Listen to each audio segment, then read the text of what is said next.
Albert's Cairn on Friday sometime in May.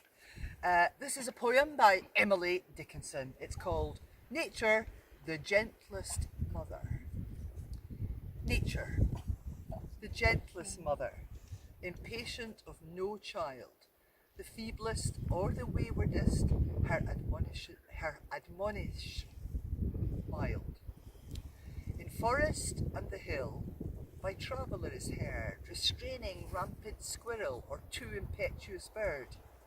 How fair her conversation, a summer afternoon, her household, her assembly, and when the sun goes down, her voice among the isles incites the timid prayer of the minutest cricket, the most unworthy flower.